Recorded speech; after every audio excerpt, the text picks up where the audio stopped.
जय माता की दोस्तों, कार्तिक मास के अगले दिन जब पड़वा तिथि आती है तो पड़वा को चीड़ा चीड़ी की कहानी सुनी जाती है। उसके बाद हम कार्तिक स्नान पूर्ण होता है। इसलिए आप अगर कार्तिक स्नान कर रहे हैं तो आप को यह कहानी ज़रूर सुननी चाहिए। अगर आप कार्तिक स्नान नहीं भी कर रहे हैं तो आपको फिर भी यह कहानी सुननी चाहिए।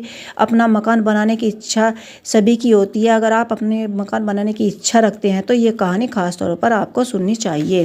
कार्तिक पूर्णिमा के अगले दिन यानी पड़वा के दिन हम चीड़ा चीड़ी की कहानी कैसे सुन सकते हैं। देखिए, अगर आप अपने मकान बनाना चाहते हैं तो आप कार्तिक पूर्णिमा के अगले दिन आप चिड़िया चिड़ी की कहानी ज़रूर सुनने या सुन सकते हैं या कह सकते हैं कि आप इसे अति शीघ्र आपका मकान बनने की इच्छा पूर्ण होती है। तो आप चीड़ा चिड़ी की कहानी में हमेशा सुननी चाहिए, कहनी चाहिए।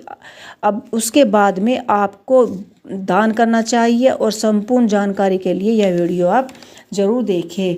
कार्तिक पूर्णिमा के दिन अगले दिन जो पड़वा आती है उसमें हम कहानी सुनते हैं और कहानी सुनने के लिए एक जल का लोटा और उसमें खील पताशे देने के लिए दक्षिणा और 5 दिए, 2 मोमबत्ती ले सकते हैं या आप फिर 7 दिए भी कर सकते हैं। आप रंगोली बनाइए, आटे से बना सकते हैं और या आप हल्दी कुमकुम चंदन से भी ये रंगोली बना सकते हैं। खिचड़ी लेना ना भूलें। आप मूंग की दाल या चने की दाल किसी चीज़ की भी आप खिचड़ी ले सकते हैं क्योंकि खिचड़ी का इस दिन बहुत ही महत्व माना गया है।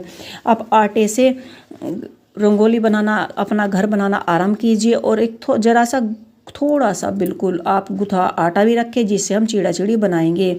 तो यहाँ पर हमने 5 दिए सभी सामग्री आपको बता दी है कि आपको इस कहानी में मकान बनाने के लिए आपको कौन कौन सी सामग्री की ज़रूरत पड़ेगी।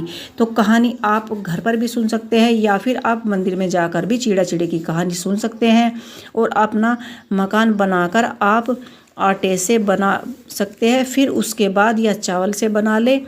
और हमारा ये देखिए, हमारा मकान बनकर तैयार हो गया है। अब हम चिड़िया और चिड़ी बनाएंगे जो हमने गुथा आटा लिया था उससे।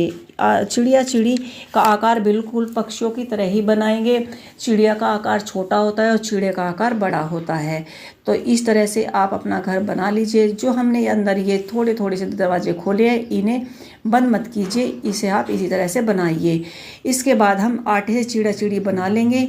तो यहाँ पर हमने चीड़ा चिड़ी बना लिए हैं। अब इसमें हम घी के दीपक जलाकर चीड़ा चिड़ी की कहानी आरंभ करेंगे। जो आपने आटे से घर बनाया है, घर के गेट पर रोशनी होना अधिक शुभ माना गया है, इसका अधिक महत्व माना जाता है। तो पड़वा के दिन या आप रोज़ भी 365 दिन होते हैं उसमें भी आप अपने गेट पर रोशनी कर सकते हैं।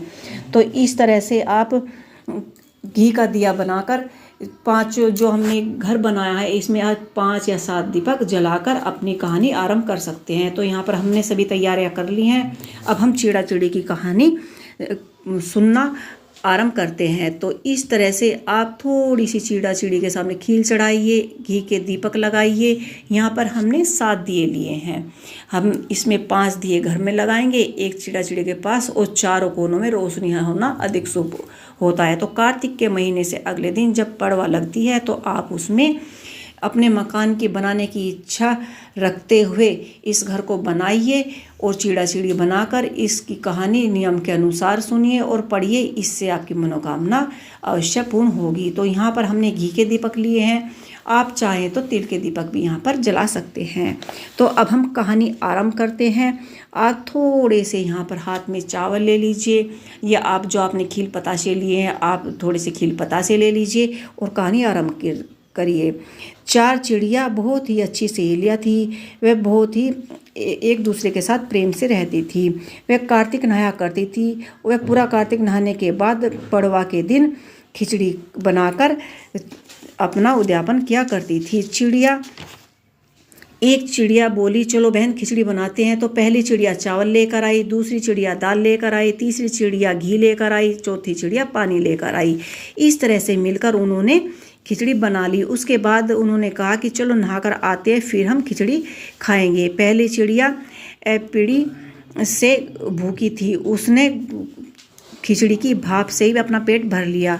फिर उसके बाद दूसरी चिड़िया ने पानी पी लिया, तीसरी चिड़िया ने खिचड़ी खा ली, चौथी चिड़िया ने खुरचन खाकर ही अपना पेट भर लिया। तो कुछ समय के पश्चात उन चारों की मृत्यु हो जाती है। उसके बाद जो पहली चिड़िया थी जिसने भाप खाई थी, तो वो राजा के घर पर राजकुमारी के रूप में पैदा हुई। दूसरी चिड़िया ने जिसने खिचड़ी खाई थी वो ब्राह्मण के घर में पैदा हुई। और तीसरी चिड़िया जिसने पानी पिया था वो कुम्हार के घर पर पैदा हुई। और जो चौथी चिड़िया थी जिसने खुरचन खाई थी वो हथनी के रूप में पैदा हुई। तो जो पहली चिड़िया जो ब्राह्मणी बनी थी वह राजकुमारी की बहुत ही पक्की सहेली थी, तो वह इसलिए महल में राजकुमारी के साथ ही रहती थी। जो कुम्हार की लड़की थी वह राजकुमारी की लड़की की दासी बनकर रहती थी। और जो हथनी थी, इस प्रकार वे चारों की चारों राज्य में ही रहती थी। तब